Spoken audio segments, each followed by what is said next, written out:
Haribol. Hare Krishna. Yes, I had to hit the right button. Okay. Now you can hear? You probably also hear the rain, right? Yes? Now you should be able to hear, yeah. I had it on the wrong position. Shri Krishna Chaitanya, Prabhu Nityananda Shadvaita Gadadhar Svasari. Okay. So,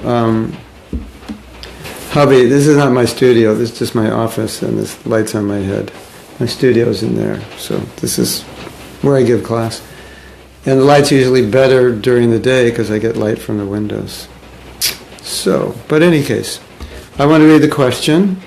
You were saying in your class on avoiding offenses that we can't just think our way out of a problem, an offense, but we can behave our way into creating the change, and over time we can create new habits.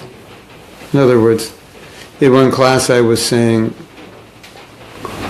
sometimes you try to change your mentality and your mentality doesn't change. You understand something's wrong, you're trying to change it, it doesn't change. But in any case, you have to act properly, and by acting properly, your mentality can change. So sometimes, in this case, maybe you have an offensive mentality towards someone, but you can act respectfully.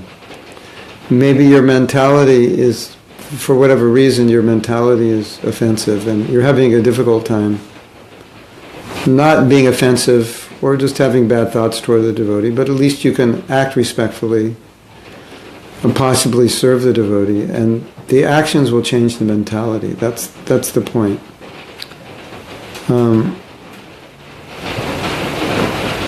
It would be very useful, because I feel that one element faced by so many devotees and people in general, when we are thinking or feeling some criticism towards others, possibly not acting on it all the time, but still committing the offense internally. So you suggested we behave our way into a new way of being, doing 180 degree to the original criticism. I was hoping you might have some examples on this, or to discuss it further to inspire, because it's such an awesome point. The point she's making is that Patanjali has said, whatever way you're thinking, if that thinking is incorrect, you should think the opposite to balance that thinking. And Prabhupada has also said the same thing. It's like one time Prabhupada said, if you're envious of someone, you should appreciate them, because you're only envious of the good qualities they have. So appreciate and respect. And Patanjali said, if you're envious of someone, then you should, what did he say? You should become their well-wisher. Because becoming their well-wisher is the opposite of being envious. So he's saying, imagine you have a line here, and the line is a continuum, and on the bottom is envy. And so, what would be on the top? What would be the opposite? And as the envy lessens, the emotions change, and so what would be here? So Patanjali is saying, well, the opposite of envy would be become a well-wisher. Or what would the opposite of anger be? Be a well-wisher, or be compassionate, be kind. So what's the opposite of offense? Be a well-wisher, to be kind, to be respectful, especially to be compliment them, to see the good. So he's saying,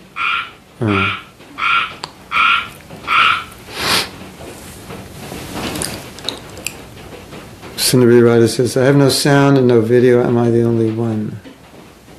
I think you are the only one, because nobody has said anything. But if you have no sound and no video, how will anyone answer you? Anyway, I'm waiting. Does anyone else have a problem? I don't think so. So,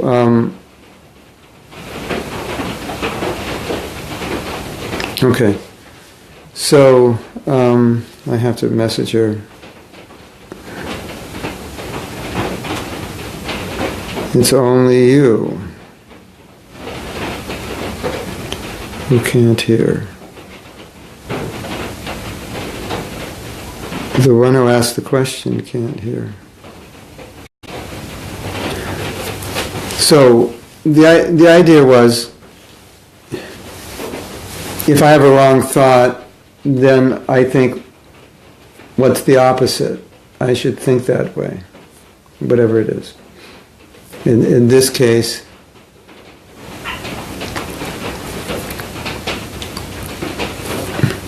in this case, if I have an offensive mentality, what's the opposite of being offensive? It's saying something good about the person. So Sundari Radha is saying, but sometimes, or she's repeating me what I said, it says sometimes you're trying to change your mentality, but it doesn't change. So in those cases, when you find it difficult to change your thinking, you can at least you can change your action. So I still feel critical towards this devotee.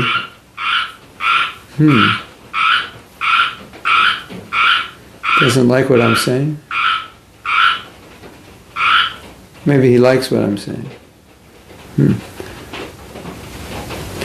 So, in this case, you feel critical towards a devotee. You can't change your mentality, but you serve them respectfully. And this changes your mentality. That's the point she's making. So she's asking, how does that apply in relation to offenses? Give some examples of what we could do. And then she goes on and asks, in the Grihastha ashram, you're so close to your spouse, aparad would be such high alert, because on a material level they annoy us sometimes. But it's also knowing and understanding what an actual offense is. That's the point. I want to discuss, what actually is an offense, especially in Grihastha life. What it is, what it isn't, and how in the Grihastha ashram to deal with the spouse who potentially isn't, he's not washing his dishes and you get annoyed or something like that. So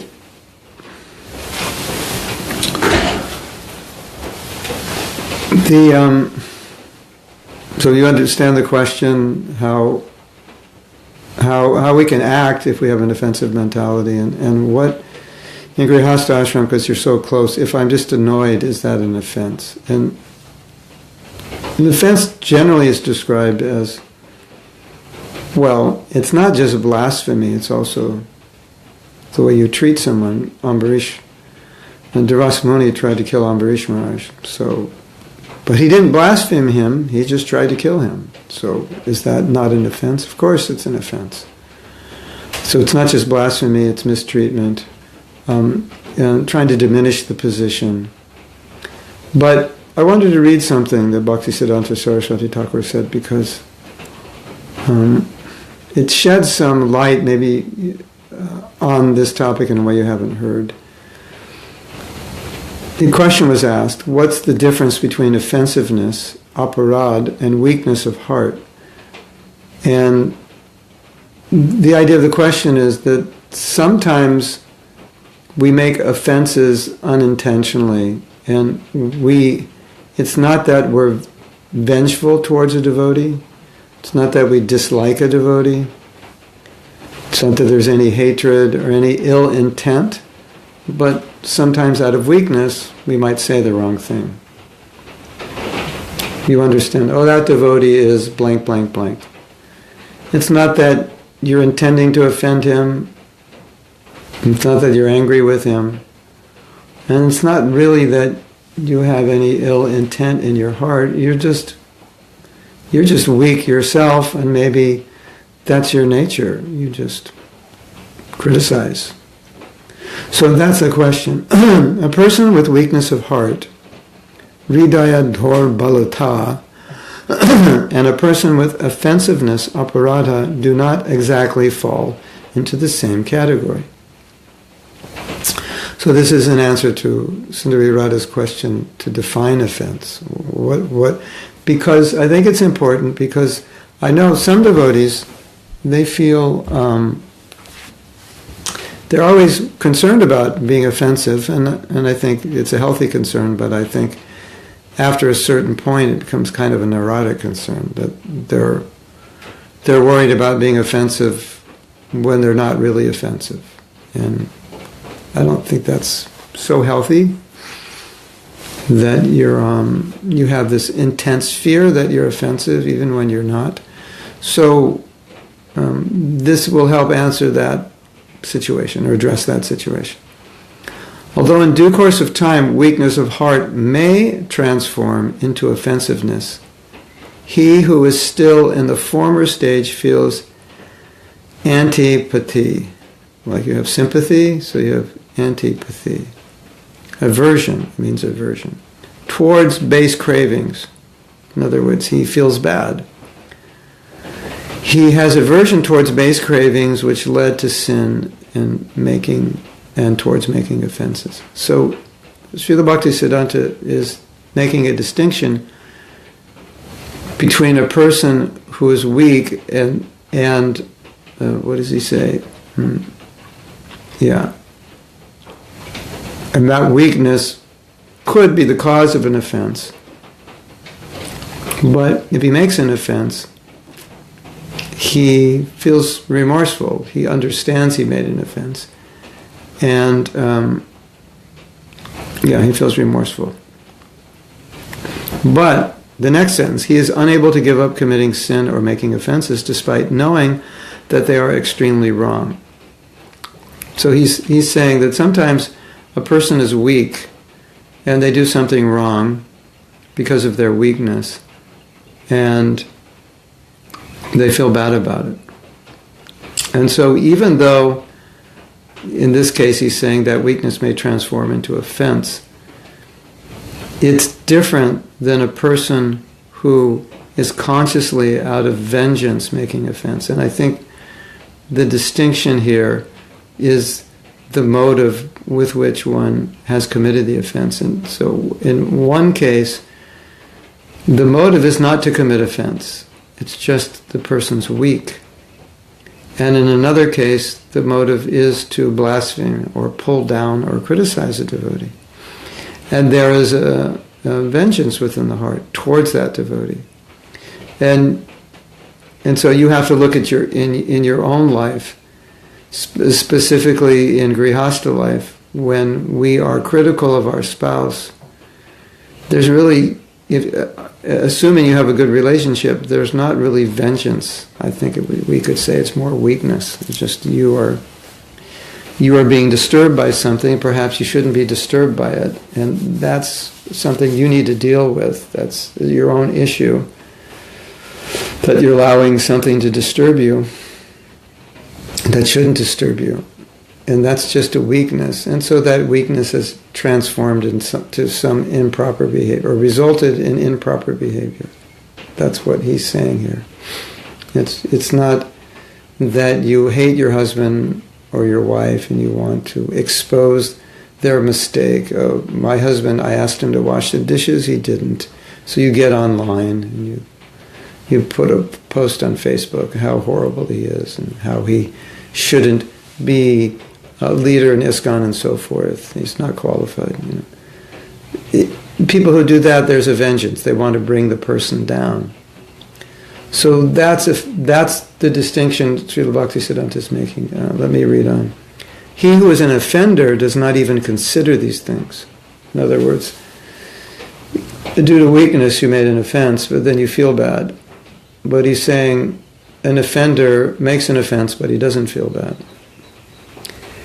He who's an offender does not even consider these things to be wrong. He thinks that whatever actions he performs are good, and that his own understanding of the world is correct, and those who are true sadhus are mistaken if they disagree.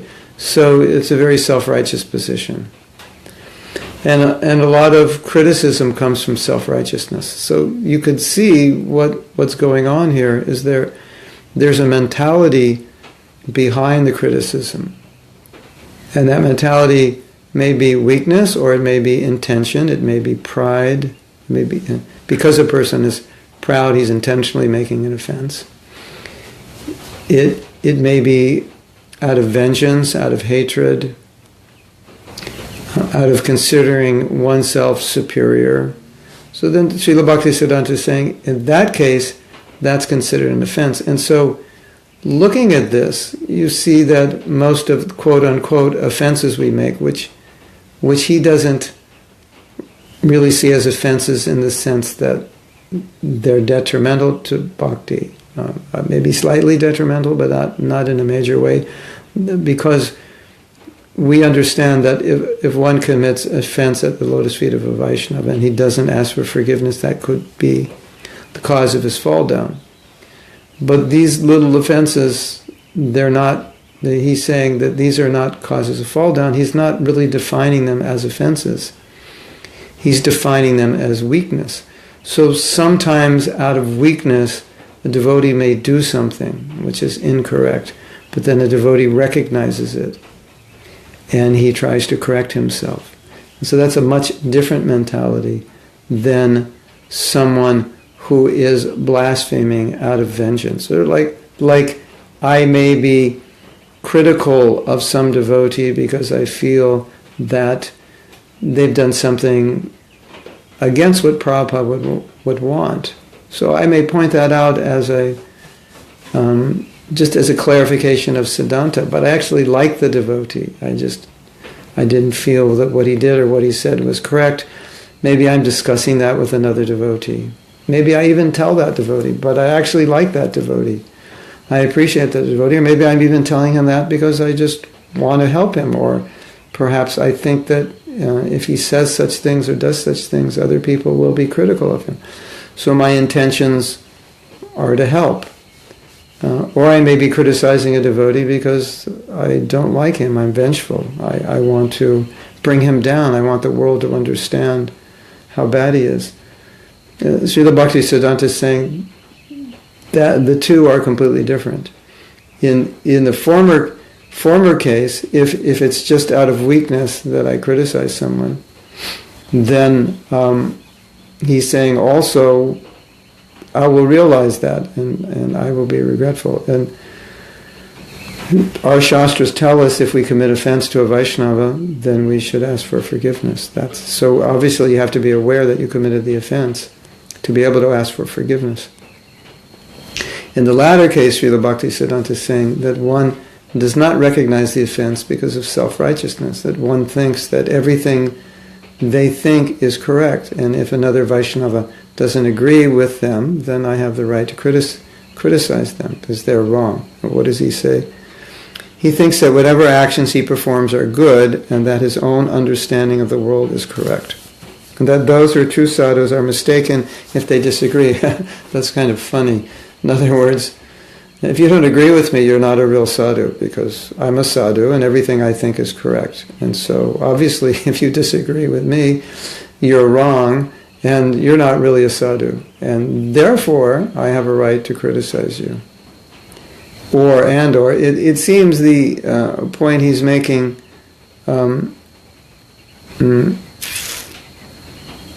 that one will never consider their actions to be wrong. Now, one of the things that we learn is that when we commit an offense to a Vaishnava, if we don't ask for forgiveness, it's going to affect our devotional service. It could even destroy it. And so Sundari Radha is asking, well, what about in marriage? Is our criticism of our spouse, is that offensive? And of course, it's a general question, and I don't know how you're behaving towards your spouse, but you gave the example that you become annoyed that he didn't wash his plates. Well, that's probably not going to cause you to fall down from Krishna consciousness. And this begs the question, well, what is offensive? And in a broad sense, you could say any attitude towards another devotee which isn't favorable is offensive, because Padma Purana lists 6 kinds of offenses. And one of the offenses is not to be happy when you see another Vaishnava. So it means that any kind of negative mentality towards another devotee is considered an offense.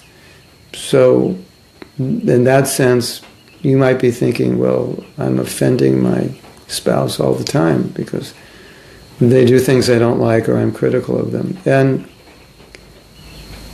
I've always felt that if the basic relationship between two devotees is affection, then even you say something to correct them or they annoy you, it's not really what we would consider Vaishnava aparad. Although, it's not a good mentality for us to have, but Vaishnava aparad is pretty serious. And as I was saying before, sometimes devotees feel that even little things they do is offensive, which could make them a bit neurotic. At the same time, it's a good mentality. So there's some balance there. A devotee never... See, the point is a devotee never wants to make offense. And so we shouldn't think, well, it's just my wife. I don't think that's healthy. There's a story... When the devotees first went to India, they stayed at the home of a devotee, and the devotee served them basically hand and foot, whatever they wanted. He would serve them 3 meals a day, and just took care of everything. And these devotees were young devotees, just early, having joined ISKCON early on in the movement, because it was only maybe like 1971 or late 70. And they didn't know much about Vaishnava culture, and they were kind of offensive, or let's say a little inconsiderate, and maybe not as kind and warm as they should have been. Young people, young Americans. So in other words, they were kind of being very American in a very cultured family. Hey, give me this, give me that, because the person was taking care of them. So when they left, I think he gave them dhoti sari, some money. And he was crying, and he said, please forgive me for any offenses I've committed. And so that's culture. That you're always concerned, am I committing offenses? And the man did not commit any offenses. But there's always a concern, did I commit offense? If I did, please forgive me. So if we take that mentality into consideration in answering your question, what is the effect of offending, or isn't an offense if I'm annoyed with my spouse, and what is the effect of that? Then the answer is, at least we should be concerned that I could be offending my husband. Now, the second half of the equation is, you might say, well, if I'm annoyed and I say, I told you to wash the dishes, please wash them. And if he gets annoyed by your being annoyed, then sometimes that's also can be considered an offense. In other words, if you do something and it upsets me, and maybe even it wasn't offensive, and I get offended, then unfortunately, to some degree, it's considered offensive, although not in a destructive way. And sometimes you may not do anything wrong, and just the person gets offended. So, in a sense, you've made an offense, but at the same time, you are not offensive. You're not offensive, but the person was offended. So that's an unfortunate situation, but that happens. But in this case, I'm talking more about the mentality behind it. So, husband and wife relationship, you will get annoyed from time to time and things will bother you. But let's remember that story where this man is asking the devotees, please forgive me if I made any offense. So, I think sometimes when we're married, we think we have a right to make an offense, or it's okay. It's the same mentality. Well, if you did something wrong, I can criticize you. Yeah, it's okay. It's not going to destroy your bhakti. But it's certainly better if you don't. It's certainly better to have a respectful mentality, because your husband or wife's a devotee. So, think how you would treat another devotee. Would I treat another devotee like this? If the answer is no, I wouldn't. Then why treat your husband or wife like that? It's a bit of a paradox, isn't it? I think it is. Of course, the point is that because of the proximity, sometimes we'll do that. But I think that'd be good to apologize, or good to recognize that it's not. Yeah, it's just not good in general for your own consciousness to be that way. Now, Prabhupada said the spiritual master has to criticize his disciples. And therefore Prabhupada said to be a spiritual master is a thankless task. Why? Because a Vaishnava doesn't criticize. So, and we've told the story before that Srila Bhaktisiddhanta said that, Saraswati Thakur said that because a Vaishnava doesn't criticize, a Vaishnava cannot actually be a guru, because the job description, so to speak, of the guru is to rectify, chastise, correct his disciples, and so he has to criticize. So there's this paradox that he has to take up a service in which it's his job to criticize, to rectify. And in rectifying, it may be necessary to criticize. But Prabhupada called it a thankless task because a Vaishnava does not want to criticize, or a Vaishnava does not criticize, what to speak of wanting to. A Vaishnava doesn't criticize. So we should remember that. Those two stories are powerful. Please forgive me if I've made any offenses. If there's any, just a very healthy fear, not a neurotic fear, but just a concern that I don't make offenses. And that even someone who has the right to be critical, which is the guru, feels a reluctance to do it, and will only do it for the benefit of the disciple. And it's not that he wants to or likes to, but he does it because it's a service. Otherwise, he considers it undesirable, an undesirable position to be in. So then there's this very interesting story. One devotee was criticizing another devotee. And Srila Bhaktisiddhanta was trying to correct him, and he said, let's try to understand your position. That as a spiritual master, it is my job or my duty to criticize.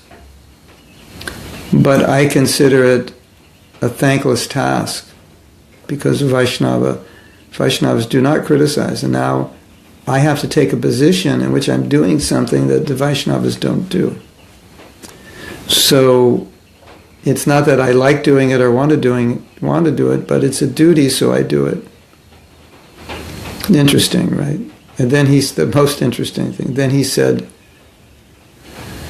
to this disciple, he said, but you don't have that service. So I have a service where I have to do something I don't want to do,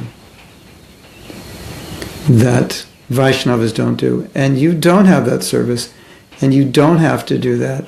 And that's what you're doing, voluntarily. So you see, he's trying to point out the paradox, that I have to do it, I'm reluctant to do it, it's a thankless task, and you don't have to do it, and you're doing it. So I think that's a nice way to see, isn't it? Like we are not required by our service, generally most of us, to criticize. Sometimes you may be in a position you have to correct, but generally we're not in that position. And even if we are in that position, we will be reluctant to do it. We'll only do it if we have to. So, and the guru is reluctant to do it, even though that's his job description. And now we're doing something, we're criticizing, we're doing something that even our spiritual master is reluctant to do.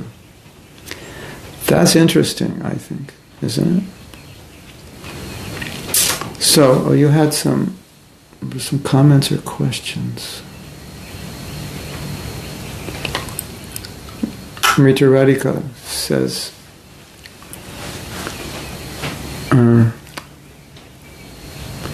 technical issues in, yeah, she can't. She's just saying she can't.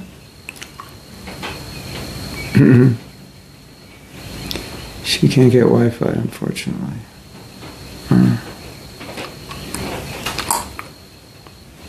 So, Krishna Karshani says, I read recently a statement that good marriage means two forgivers. I think if there is love and understanding in relationships, we are able to forgive marriage offenses, yes. Someone said, not a devotee, but they rightly said, if you're not willing to forgive, better don't get married. And someone else said, love is something to the effect that love is endless forgiveness. But, yeah, it's true. But there's another way of looking at it, Krishna Karshani, in that if you see that the intention of your husband is not offensive, although he may sometimes do something which is upsetting to you. But then even a higher stage would be that there's no forgiveness required because they didn't do anything wrong. I just saw it as wrong, or I just felt it as wrong. So, we talk about forgiveness and how forgiveness is a Brahminical quality. But I think it's nice to take it one stage above and not take offense. That's because by saying I forgive you, there's a sense that I was offended. Of course, someone may come to you and you don't feel offended, but they feel they offended you and they ask you for forgiveness and you give that. But when you feel offended, then I would also question, if I feel offended, is that proper? Okay, I'll forgive you, but the only way I can forgive you is that I had first felt offended. And was I right in feeling offended? And one could put forward the question, if I feel offended, is that an offense? Especially if I feel offended when my spouse didn't do anything offensive, then is that an offense? And I'll let you answer that question, because every situation is different. But at least we could say it is not the highest mentality.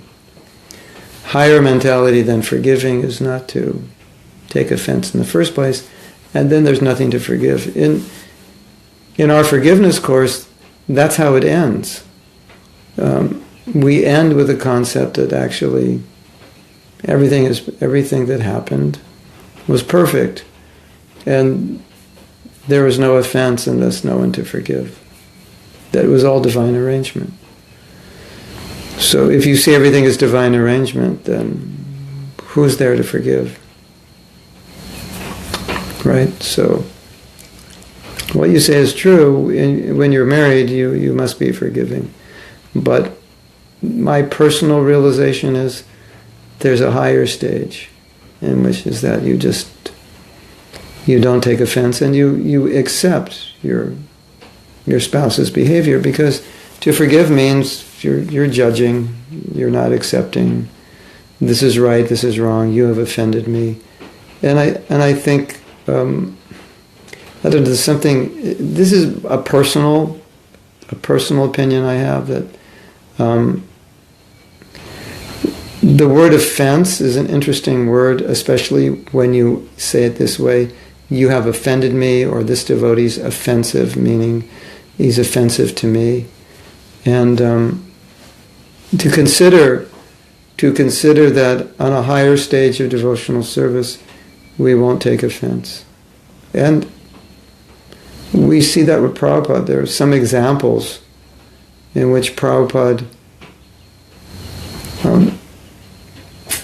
I forget exactly the context, but a devotee was asking for forgiveness for not serving Prabhupada. I forget specifically what it was, maybe cooking. And Prabhupada said, no, it's okay. And the devotee said, Prabhupada, you're so tolerant. And Prabhupada said, I have to teach you tolerance. If I'm not tolerant, how can I teach you? So it's not that Prabhupada ever told a disciple, "You have offended me, I have taken offense." Prabhupada has described what offenses are, and that we should avoid offenses, especially offenses to our spiritual master, are very detrimental. But Prabhupada was unlimitedly patient and tolerant, and we saw that whatever anyone did, he always accepted them back. And there was only one case that I'm aware of. There were two devotees which Prabhupada, he actually rejected them. And it was only because they wouldn't listen to him. That he was they were inquiring from him, and he was giving the answer of how they should behave, and they were not accepting it. And they kept saying, but. And then after maybe 10, 15 minutes of but, and Prabhupada saw that they had their own agenda, and they weren't going to budge from that agenda.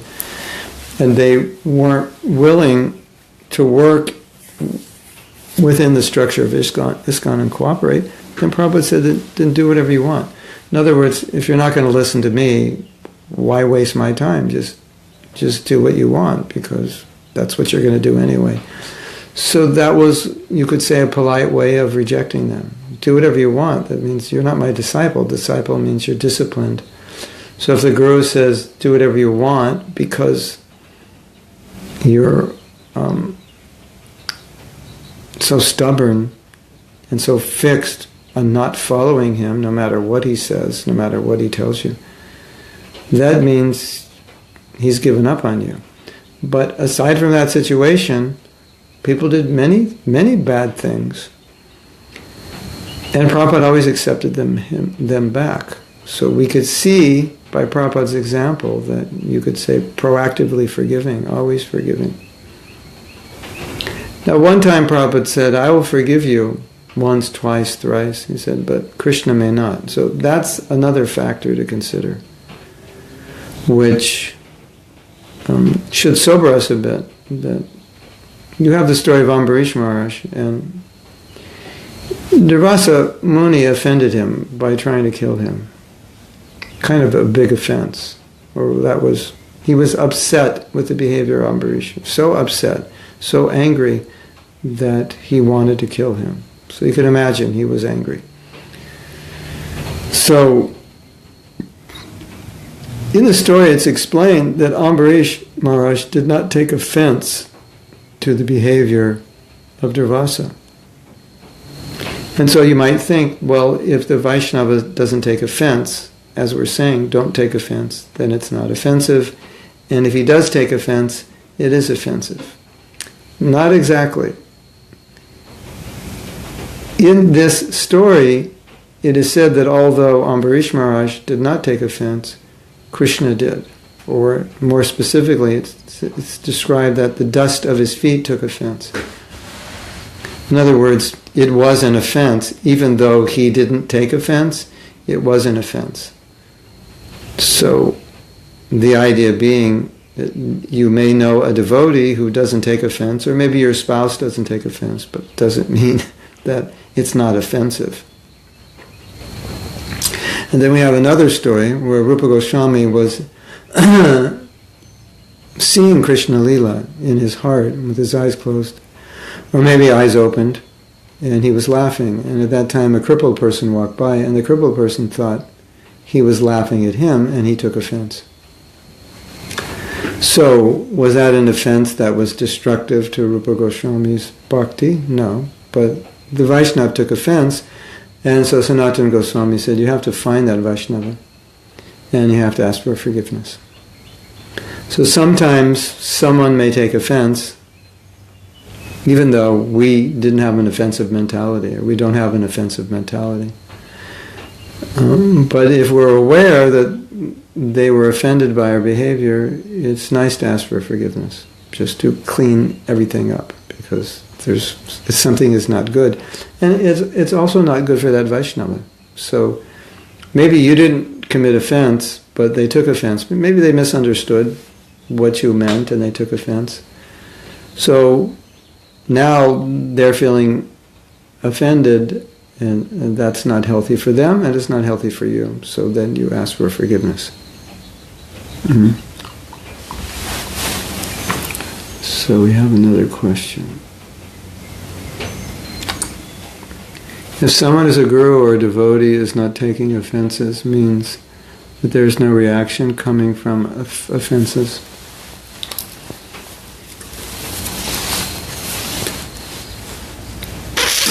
Yes and no. Well, we are fortunate that Prabhupada was unlimitedly merciful, and no matter what offensive things we would do, he would always allow us to continue in devotional service. But committing offenses it's not good for us. Even though Prabhupada forgave us, even though the devotee forgives us, it's not good for us. So if Prabhupada didn't forgive us and he took offense, that would be devastating. Oh, you made a vow you didn't follow. That's a maha aparad to me, and therefore we would suffer tremendously for that offense. Fortunately, Prabhupada accepts our service. But it's not good for us. Even if the Vaishnava doesn't take the offense, it's just not good for us. So I don't think you could say there's never a reaction for how you think. There may not be any karmic reaction or a reaction where your bhakti is uprooted. But obviously, if you have ill thoughts towards a Vaishnava, there is some reaction, at least on the mental level. That it may be slight, but it will have some effect on you. Gaur-Nitai in deity worship do not take offense. So we may do something wrong, they don't take offense. But if I have a mentality that's offensive, it's certainly going to have some effect on me. Oh, there's some questions before. So, every thought affects us. So if I have an offensive thought, the devotee is a very nice devotee who would never take an offense, even if he knew what I was thinking. But still, just the fact that I have the thought it has an effect on me for sure. Your husband has. Okay. Oh, I have so many questions. Oh my God.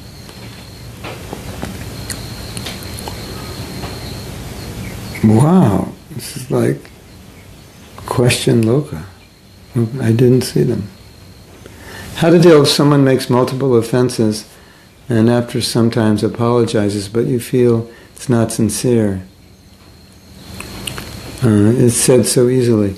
Prabhupada answered this question. He said, whenever a devotee asks for forgiveness, you should accept it. So, if they're not sincere, that's not your problem. In other words, it's like, there's two things that are going on here. One part of your question is, what should I do? And the second part of your question is, should what I do be dependent on their sincerity? And the general answer would be no. Now, if you're, let's say, an authority over them and they apologize, for their benefit, you might say, I don't feel that you're sincere.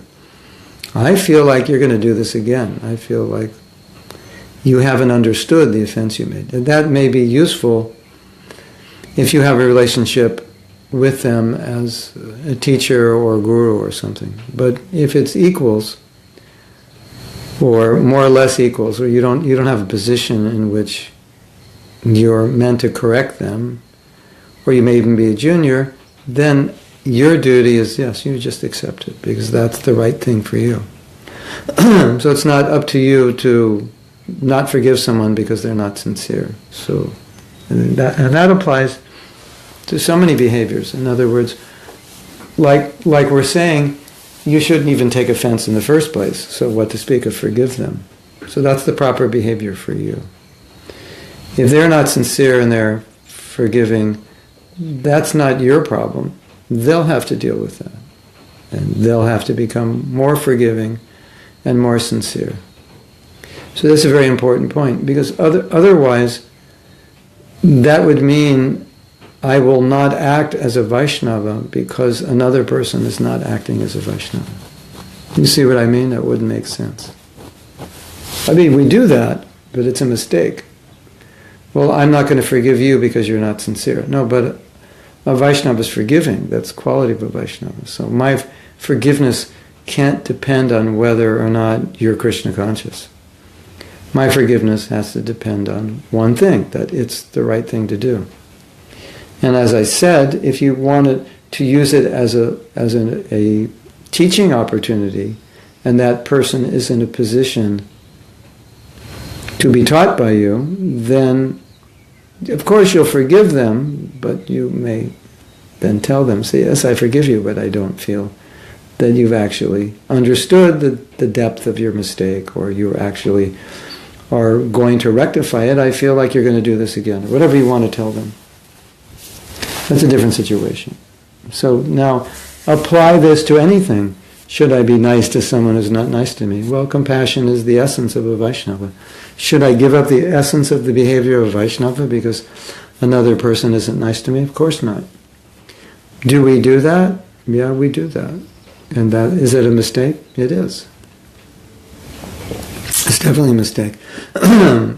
Your behavior as a Vaishnava is not meant to be dependent on other people's behavior as a Vaishnava. Okay, he wasn't nice to me, therefore I have a right to become angry.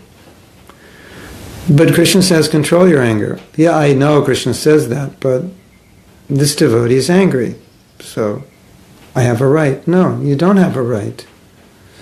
When Krishna describes the behavior of a Vaishnava, the only time you would act differently is to protect Krishna's devotee. Like, okay, so you may become angry because Krishna devotee is being attacked.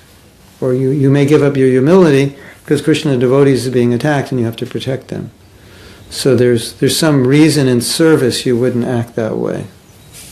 You're not going to be... Prabhupada said, if someone's attacking a devotee, don't sit there humbly, trinadapi, no, protect him. Be angry, yes. So in those cases, it's a different situation. But I think those are more specific and rare. The general situation is we try to justify ill behavior because of the ill behavior of another person. So Krishna says, be tolerant, control your anger, and so forth. And Krishna doesn't say, but it's okay not to, because another person is not acting properly. The connotation is, no, you have to be tolerant because people don't act properly. That's why you need to be tolerant, or that's when you need to be tolerant.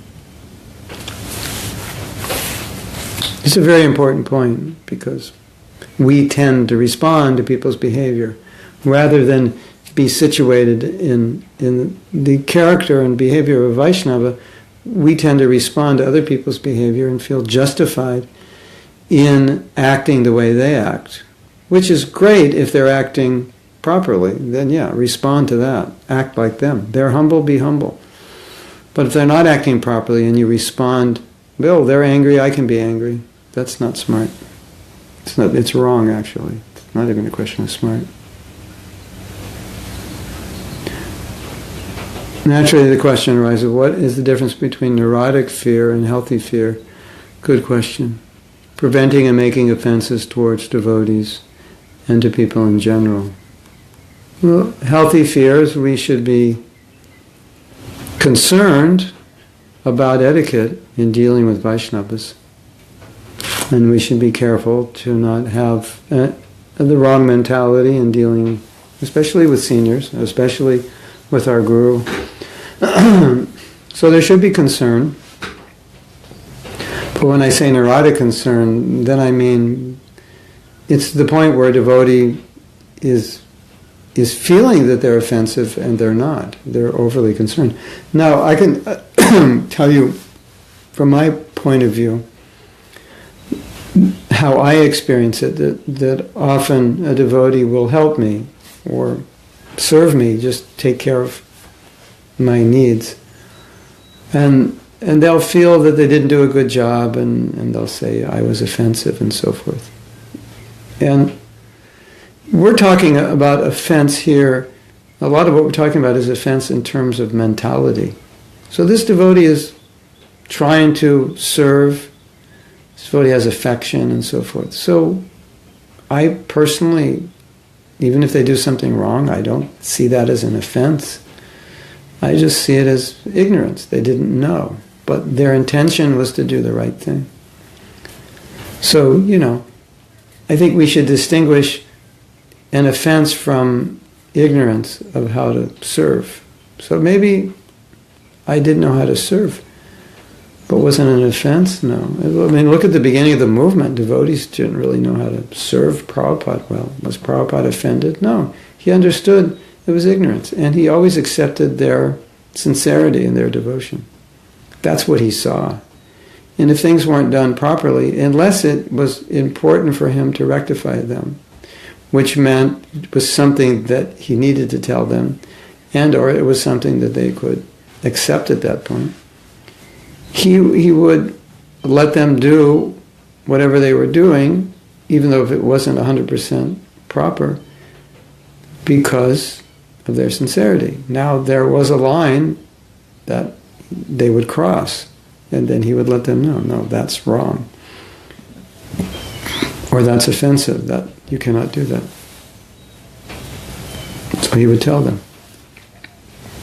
So that's also my personal experience, that I don't ever feel offended by someone who's genuinely trying to serve.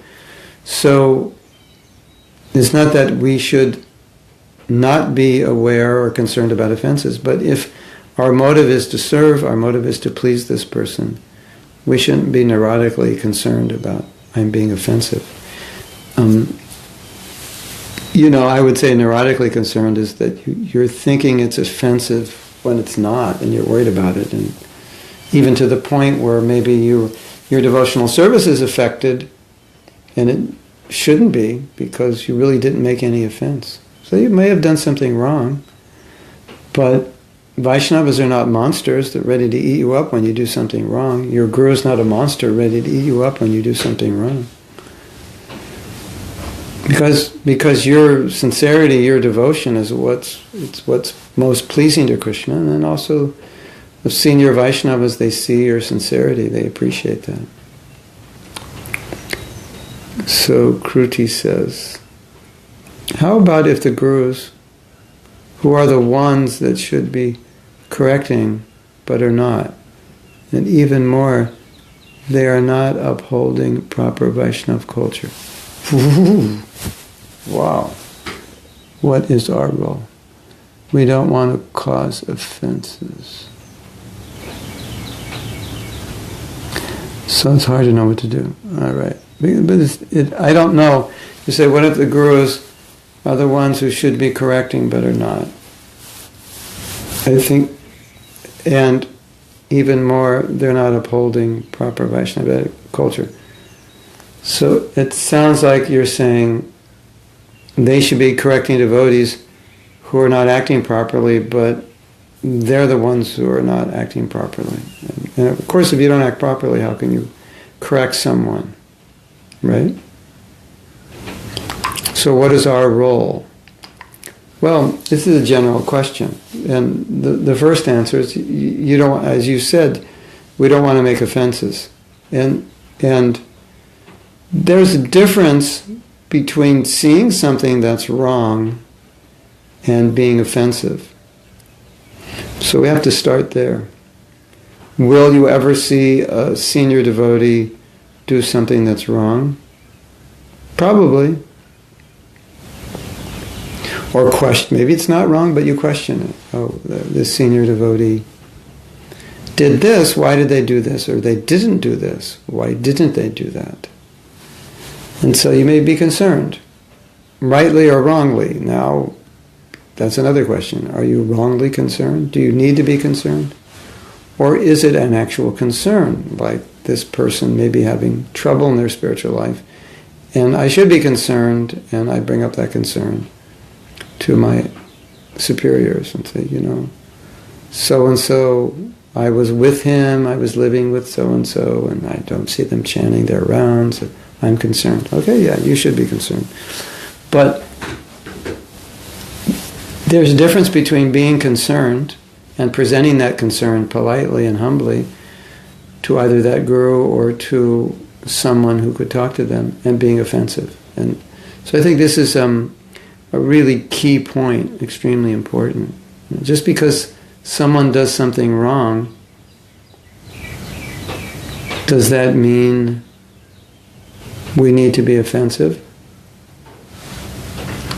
Well, sometimes it seems like a devotee may think, I'm justified in being offensive because the person did something wrong. Now, let's say a senior does something wrong. You can dwell on that also. That could absorb you. How could they do that? This is wrong. What's coming? Where's our movement going? Leaders like this, there's no future. You could go on and on and on in your mind. And that's going to not be good for you. And that's not something you need to be thinking about. But if there is concern, you present your concern respectfully, and then just drop it. And if that person is having difficulty, then that's something they're going to have to deal with. You've done what you can do, and just, maybe you might say, well, it's hard to respect them now. So sometimes Prabhupada said, then respect them from a distance. Okay. You've been a devotee for so many years, this and that. Maybe you're struggling with something now. So you can respect from a distance. I respect you. I don't understand why you're doing this or not doing this. And see, the point is, in the name of trying to improve or rectify a situation or just make sense out of a situation, it could develop within us an offensive mentality. And the interesting thing is that just because somebody does something wrong, it's not like we have the right to be critical. Although it seems like we have the right to be critical. But Srila Bhaktisiddhanta Saraswati Thakur said that we shouldn't be critical, even if we have a right to be.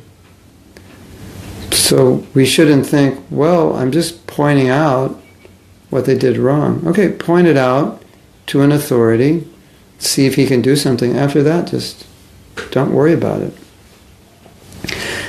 But we might think, no, it's okay because he did something wrong. But Srila Bhaktisiddhanta Saraswati Thakur's point is that fault finding is always bad for us. Criticism is always bad for us. So even if it's justified, it's not good for us. Because we should always be appreciative and respectful towards Vaishnavas. That's what's good and that's what's proper within our culture. So even if we can be justified in our criticism,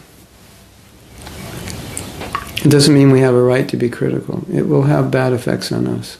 So I think the problem, Kruti, in this situation is there's the temptation to dwell on that problem, especially if it's affecting you or especially if it's affecting other people. Was either Bhaktivinoda Thakur or Narahari Sakara who said that if a guru has fallen, or a guru is doing something that a guru shouldn't do, a disciple could actually approach the guru and say, Guru Maharaj, we saw that you're doing this and it's upsetting us. And so that can be done. Or we want you to stop doing this. This isn't correct. It particularly means engaged in sense gratification or something sinful. So, but the disciple is approaching the guru out of love because it's their guru and they want their guru to be straight on the path and they're being affected by it. And of course, this is a rare and unfortunate situation. But in the rare event that this does happen, it is advised that the disciples should ask the Guru, please rectify this. You are our spiritual master, you are our guide, please rectify this. But there's no offensive mentality, that's the point. So the temptation is there to become offensive when we see somebody do something wrong, especially a superior. So that's what we have to be careful about. And the possibility of being absorbed in thinking about that person and all the bad things they do, and then discussing it with others. And that's not what Vaishnavism is about. You know, and sometimes a senior may be a certain way. Not that they're sinful or not Krishna conscious, but they just may be a certain way, and it's maybe not the best way. And we may know they're that way, and we may even talk about it, but we don't dwell on it. It's not something that we should allow to absorb ourselves in. Okay.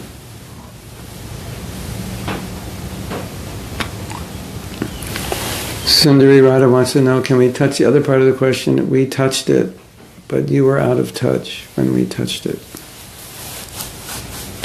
So, you're going to have to listen to the discussion.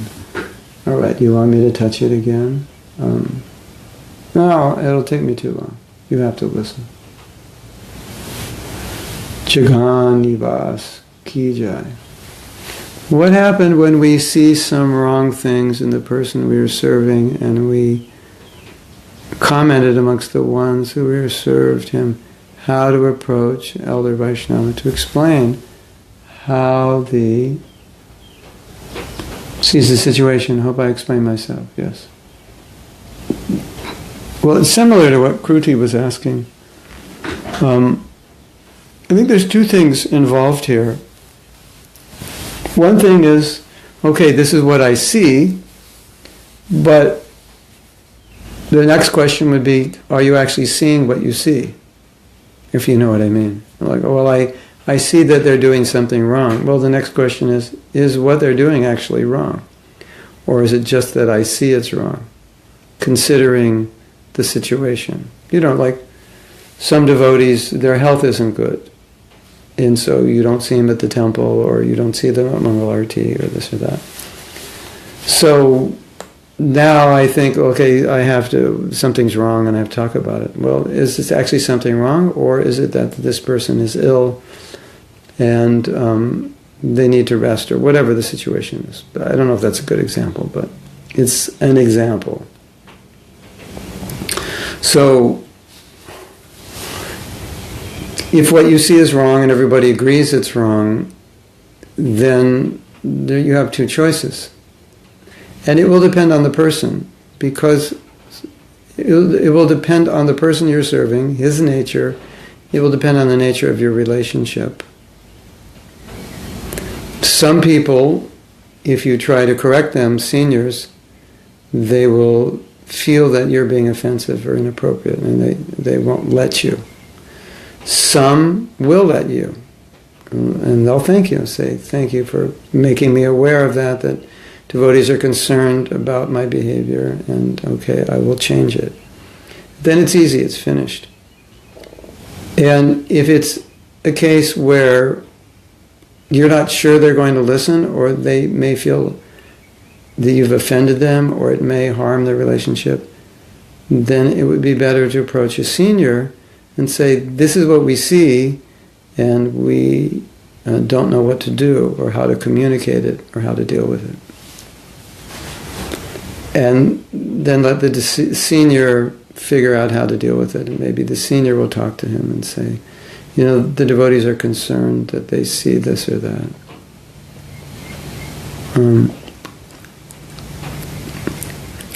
And there's also Vaishnava etiquette. It may just be very cut and dry, that it's not your position to instruct the senior. And you'll definitely want to get someone else who can talk to him to do it. So generally, if it's a senior, you wouldn't instruct them. That's the etiquette. You would talk to someone who is godbrother or someone equal to him and ask them. But in some case, if you feel the relationship is close enough, you could ask them, say, Maharaj, I see you doing this, and I have these doubts.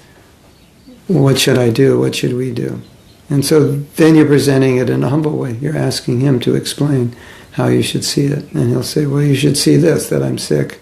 And if I get up early, it's going to ruin my whole day, and I'll be sleeping all day, this and that. So, okay, thank you for explaining. So it might be something simple. Or it may not be so simple,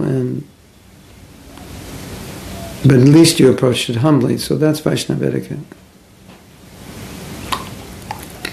I think that's important. We always work within what is Vaishnava etiquette.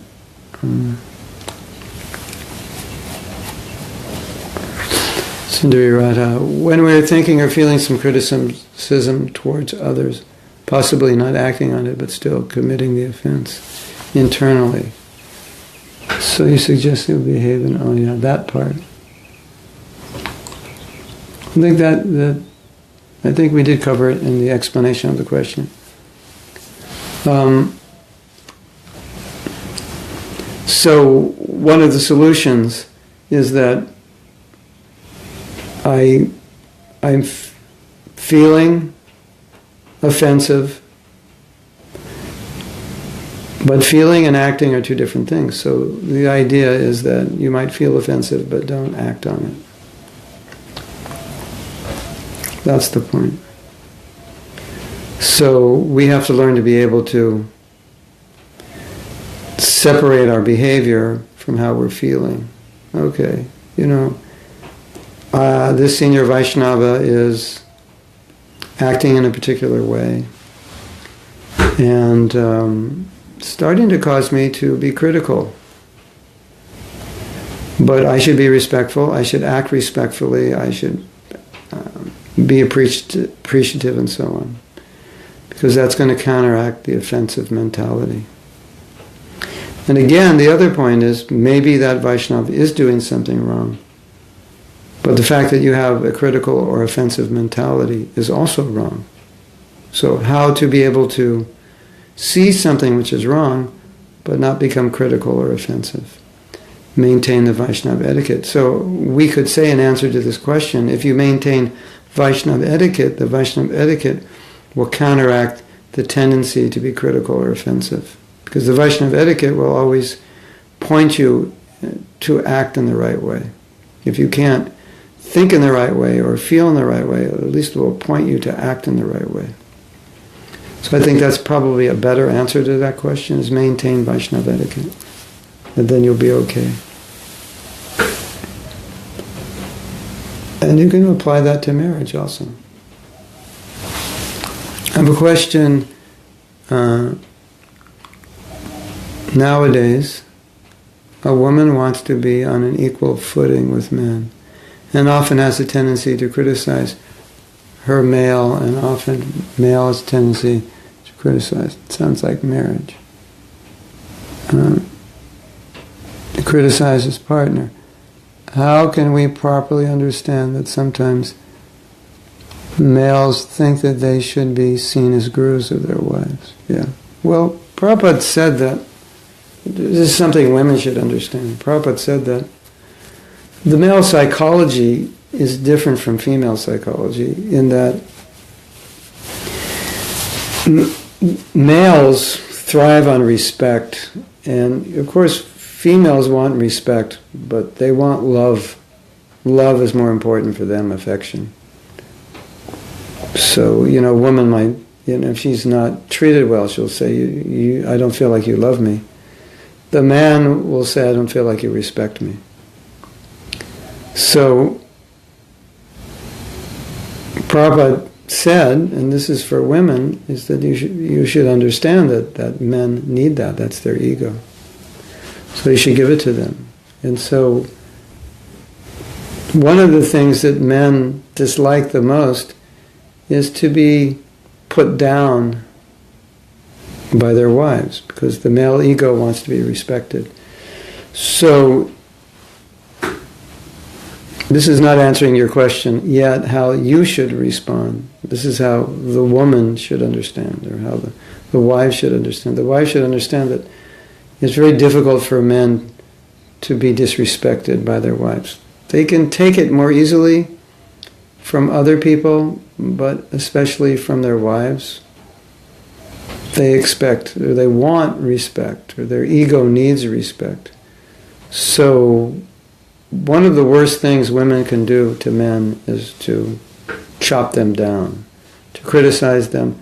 Now, sometimes they may criticize them, but it's not really criticism, it's just to help them. I don't think you should do this, or I don't think you should do that. That's different. That's just to help them. And, the wife might say, no, I'm just doing this to help you. I think if you didn't do this, it would be better for you. So that's different. That's love. And so I think when it's done that way, the man can appreciate it. Most men will appreciate it. I'm not criticizing you. I just think, if you do this, this is better. Or, don't wear that shirt. It's dirty, or it's got a hole in it. People will think, you're weird. You're wearing shirts with holes in them. Something like that. But you stupid idiot, you fool, why are you wearing that shirt? I told you 100 times not to wear it. That doesn't work for men. Now, how you as a man should feel. You should feel that your wife loves you and has a lot of affection, and sometimes your wife just is not totally in control of everything she says and does, and so she may say something that you don't appreciate, and just deal with it. Just tolerate it.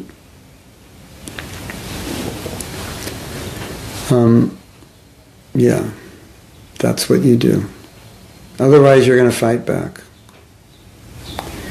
And my realization about marriage is that it's all about the energy between you and your spouse, and between you, your spouse, and your children.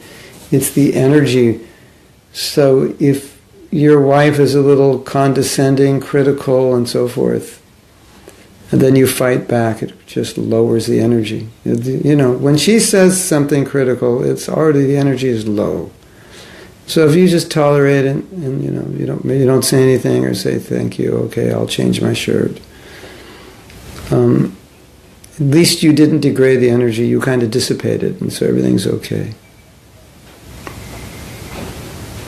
And if it really upsets you, you can say, I appreciate what you're saying, but you could say it more nicely. It would be better if you want to tell me something, just to tell it sweetly.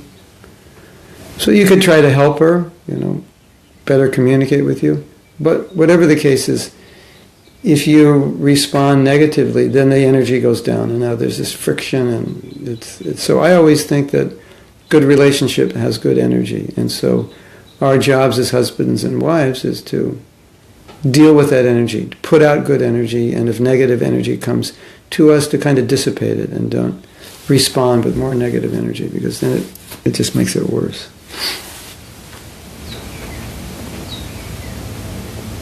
Sometimes, like Guru or devotees, not taking offenses means that there's no reaction coming from offenses, generally. Although, as I said before, the reaction will be in you're thinking offensively, so that's going to affect you on a mental level. But there's always the chance that Krishna may take offense, even though your Guru doesn't. And Prabhupada said that. He said, I'll forgive you once, I'll forgive you twice, I'll forgive you thrice. He said, but Krishna may not. So Prabhupada's point was, don't think because the Guru doesn't take offense that it's okay to offend him. Don't take advantage. Prabhupada said that, I'll forgive you, don't take advantage. So these are subtle points. But I would say better be safe than sorry. Oh, my Guru is very nice, he's very soft, he doesn't take offense, so I can just be very easy with him and this and that. No. At least be careful. Again, there's Vaishnava etiquette, guru-disciple etiquette. There are a few, oh yeah, okay.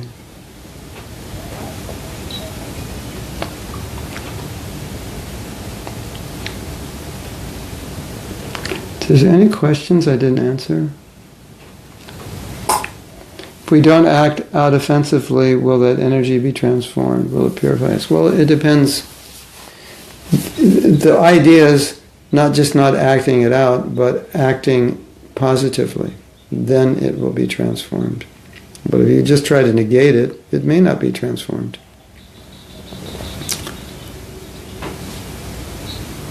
So that's Patanjali's and Srila Prabhupada's advice. Don't try to just negate it, but try to act in the opposite way, and that'll transform it. And if you're giving up a bad habit, how do you give up a bad habit? It's just, okay, I'm going to stop doing something. But generally, to give it up, it's better to do something positive than to stop doing something negative. So it's the same thing. Okay, I have an offensive mentality towards someone. Okay, I'm going to stop being offensive. No. Be appreciative. That will automatically get rid of the offense, and it will replace it with a better attitude. That's what it means to be Krishna conscious. Now, the problem we face is all the reasons we may have in our mind not to be appreciative. Well, how can I be appreciative? Because I have a million reasons not to be appreciative. That's the trap. And to be a devotee means I appreciate all devotees. So to say I can't appreciate a devotee, what does that say about you? That's not good. Oh, I want to transform this offense. Okay, appreciate. Oh, I can't appreciate. Well, respect. Oh, I can't respect because of this. I can't appreciate because of this. So what does that say about you? That's not good. Right? Isn't it? You understand? So, whatever it takes, you're going to have to act positively towards the person you're offensive towards. Or think and be... You have to change your heart towards them. That's where the transformation takes place. And if you can't change your heart immediately, as we're saying, you change your actions. And if you wanted to like boil this down, it's the same answer we gave before, that you act properly even if they don't act properly.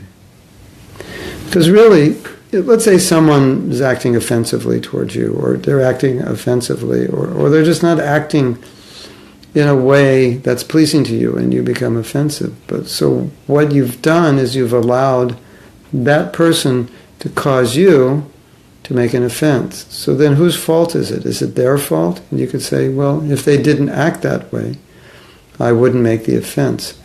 But that's, okay, that's true, but that's just an excuse. So, if that person changes their behavior, then I will stop being offensive. No, the fact is you're offensive, and you are responsible for being offensive. Even if their behavior has caused you to be offensive, you can't use their behavior as a justification for you to be offensive. That makes no sense. And although it doesn't make sense, a lot of times we do that. So Krishna Karshani says, is it not that to stop our criticizing attitude we should find cause root? We see something wrong with another person because maybe problems in us. Yeah, that's why I read the question, because I was actually answering that question. This is the in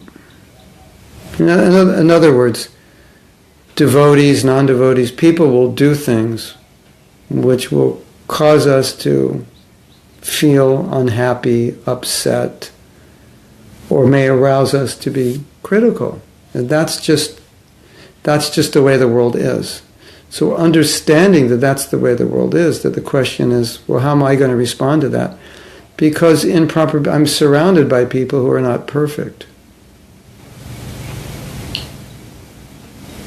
So then you have to ask the question to yourself, am I going to allow the behavior of others to cause me to do something which is against not only Vaishnava etiquette, it's against Vaishnava practice. Not only against Vaishnava practice, but it's detrimental to my bhakti. So am I going to do something that's detrimental to my bhakti because of the behavior of another person? And this is very common, because you see, oftentimes people become very critical, sometimes even obsessively critical, because of the behavior of another person. All right, so let's say, for the sake of argument, the behavior of this other person is improper.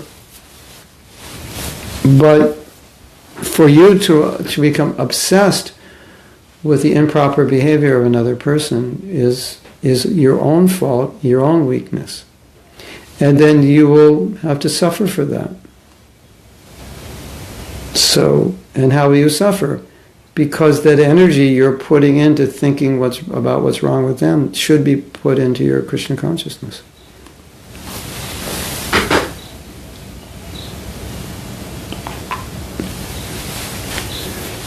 If criticism is from the position of a false ego, is it also to be tolerated? Okay, let's rephrase that question. What should I tolerate and what shouldn't I tolerate?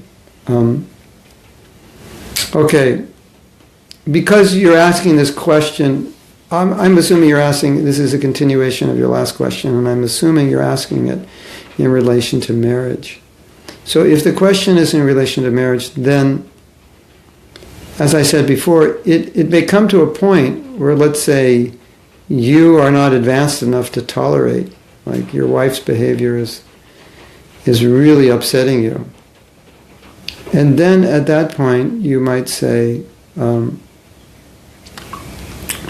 honey, sweetie pie, sugar plum, oh, life of my life, oh, dearest of the dearest, oh, Devi, it's really hard for me to tolerate you when you do this. Please try not to do that. Yeah, so sometimes that has to be done. It just has to be communicated. You know, when you do this, it's like, it's my weakness, whatever it is, but it's really hard for me. So please, I don't think it helps the relationship. And it disturbs me, and all day my mind's disturbed when you do that, and I can't do my service. And of course, that's if you can't tolerate it. Now, the second answer, or the second half of the answer, is tolerate it.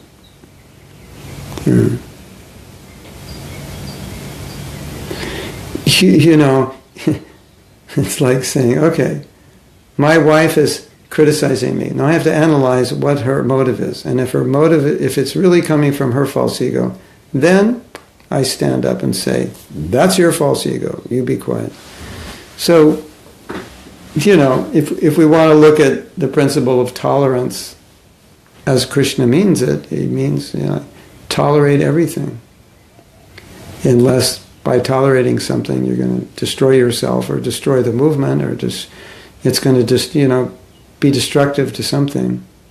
But in general, we're supposed to tolerate the behavior of another.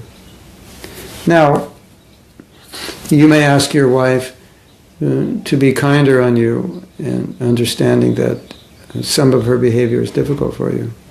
But maybe she can't change her behavior, and so therefore you have to, all you can do is be tolerant.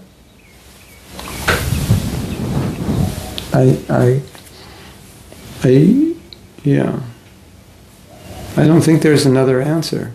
Sometimes the only answer is to be tolerant, because there's nothing else you can do. So when there's nothing else you can do, you have no choice. Just be tolerant. If you can communicate it, if you can try to help her, if she admits it's a problem, said, no, I shouldn't do this, I need your help, yeah, that's fine, work it out. That will be good, better for the relationship. Sometimes I would also say that you may be able to tolerate it, but you may feel it's not good for the relationship. It's a very bad energy to have in the house. And although you don't allow it to upset you, it's not good for her to keep doing that. It's better if you can help her or make her aware that this isn't good, because it's just kind of degrades the whole mood at home. So that's there also.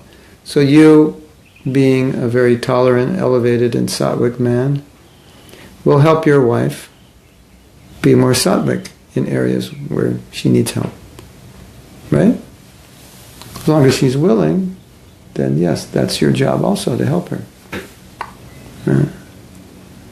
Chiganivas wants to see me soon. That's a blessing, because he's in Vrindavan. Yeah.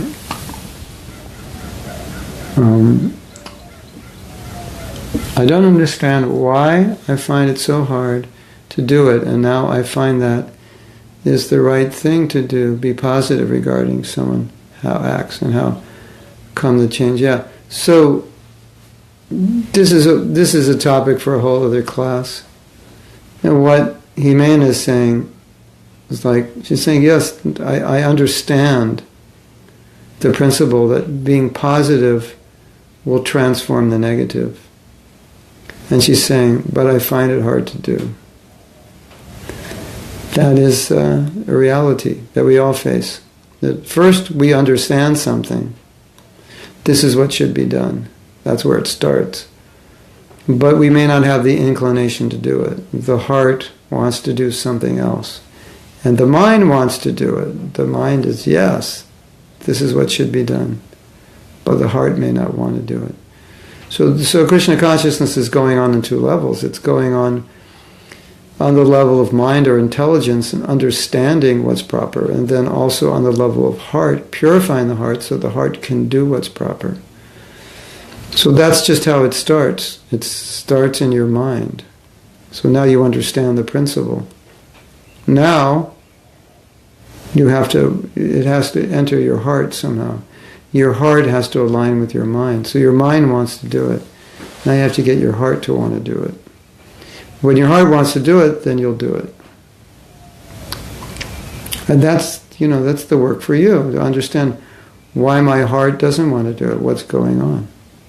And what do I have to purify from my heart so that I can do what my head wants me to do.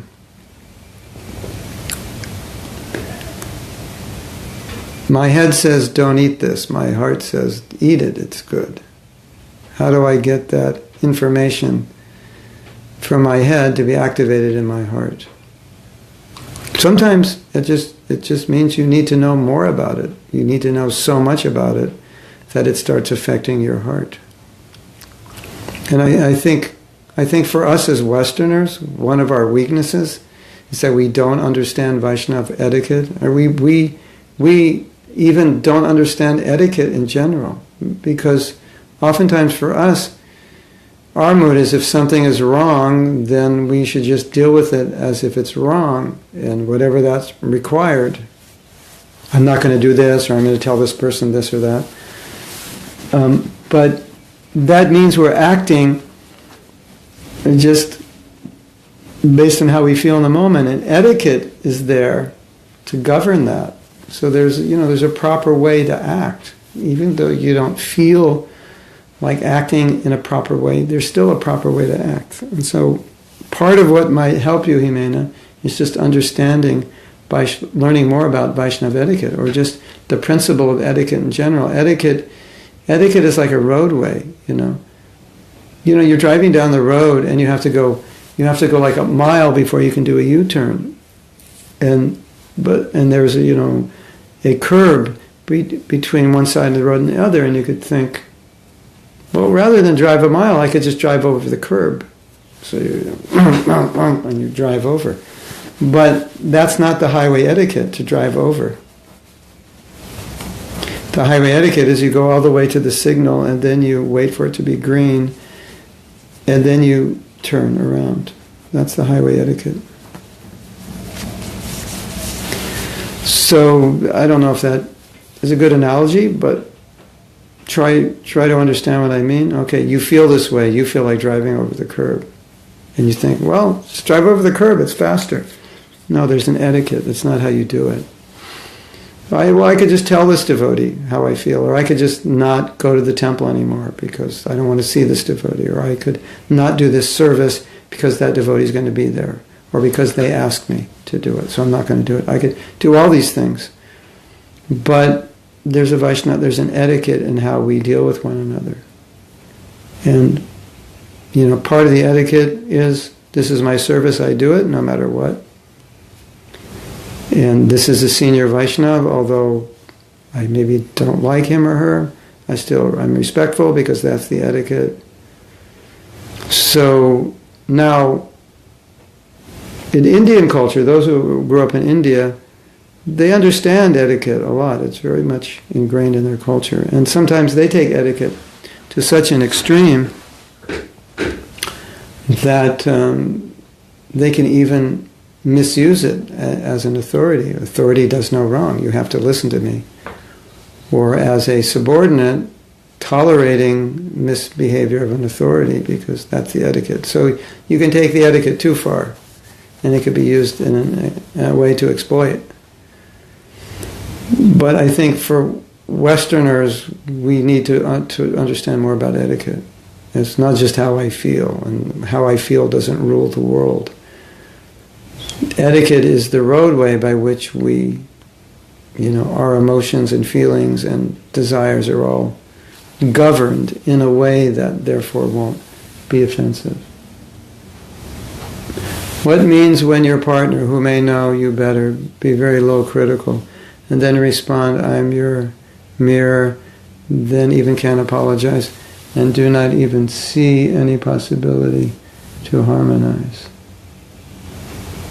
What it means? It means run away from that person as fast as you can. What it means, you said partner, not husband. And because you said partner, that means you're not married. And I would seriously consider marrying a person if he's very critical of you. A person who's blaming you and telling you he's just a mirror and he upsets you and he can't apologize. Why would you want to live with somebody like that? It doesn't make any sense. Well, maybe if you're very advanced, you think, oh, this person will make me humble. But generally, we don't think that way. And of course, I don't know who this partner is, or if it's just a theoretical partner, or it's actually a person. But I can tell you something which I think is valuable. When you have a partner and things are not good, don't think they're going to get better the longer you stay together. Statistically speaking, they get worse the longer you stay together. It's like you have an itch and you scratch it. Don't think it's going to get better.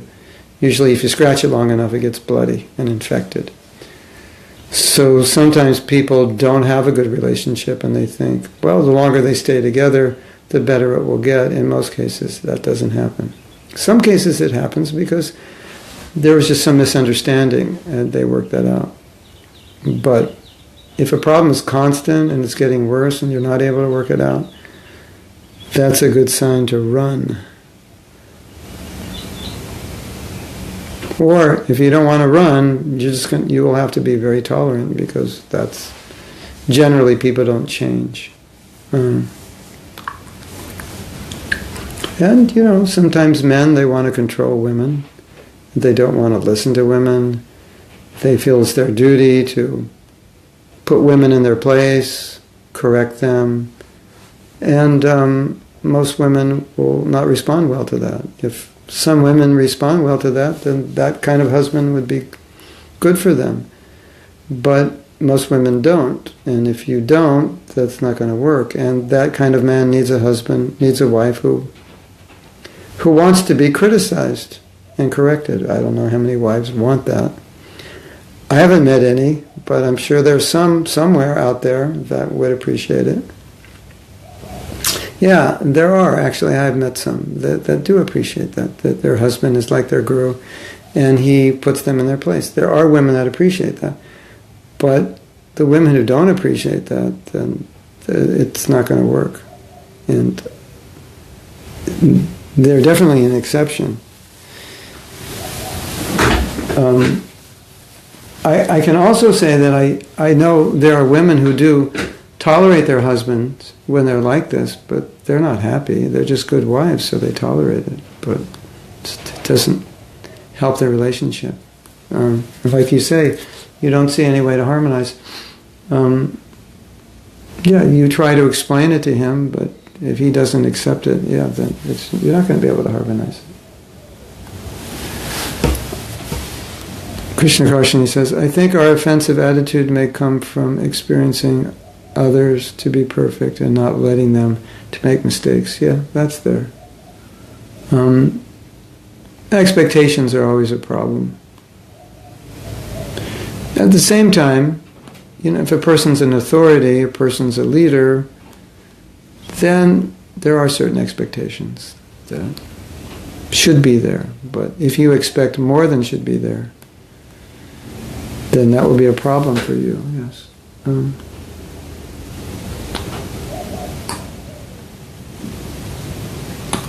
Himana says, suddenly I get it. Wow, fantastic. She got it. Mission accomplished. Okay, so why don't we end class here? And Saturday I'll be in Las Vegas. Holy moly, that means 4:30 a.m. I would give class, I think. 4:30 or 5:30. Saturday morning. Well, we'll see. I'll find out. And hope this class helped you. And then, hopefully we'll see you Saturday. Hare Krishna. Srila Prabhupada ki jai. Go Premanand.